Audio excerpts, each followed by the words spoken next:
Замын мөд ирээний бомб нэгдсэнтэй холбоотойгоор иргэд аж ахуй нэгжүүд өөрсдийн захиалсан импортоор авах ачаа барааг хилээр орж ирсэн эсэх мэдээллийг гайлын цахим үйлчилгээний гайл цэг MN портал системээс хэрхэн цаг алдалгүй түргэн шуурхай авах талаар танилцуулгыг хүргэж байна. Эхний алхам та өөрийн бараа ачигдсан чингэлгийн дугаарыг илгээгч талаас бүрэн зөв мэдсэн байх шаардлагатай. Та гайл цэг MN цахим порталд зочилж системийн нүүр хуудсанд байрлах дараах 3 сонголтоос 2 дахь цэс болох барааны байршил харах цэсийг сонгоно.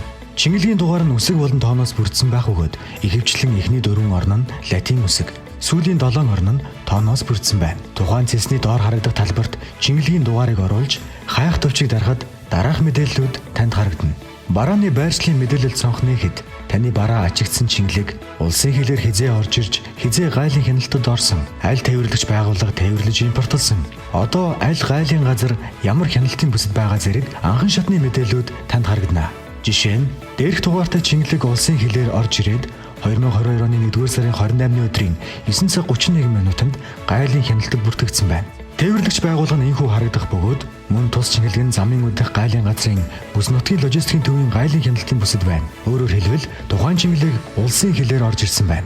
Мөн дараах дугаартай чингэлгийн хувьд дээрх мэдээллүүдийг харах боломжтой бөгөөд тухайн чингэлгийн замын үдих гайлын газрын нарийн царигдах шилжүүлэн аж ахуйн гайлын хяналтын бүсээс Улаанбаатар хот дахь гайлын газрын амгалан логистик гайлын хяналтын бүсэд илгээгдсэн байна. Тухайн хайлтын цэснээс хайхад мэдээлэл гарч ирэхгүй тохиолдолд таны чингэлэг улсын хилээр хараахан орж ирээгүй байна гэсэн үг. Иймд та бүхэн гайл цэг MN цахим портал системийг ашиглан барааг импортоор орж ирсэн эсэх мэдээллийг цаг алдалгүй түргэн шуурхай авах боломжтой. Гайлын цахим үйлчилгээний гайл цэг MN портал систем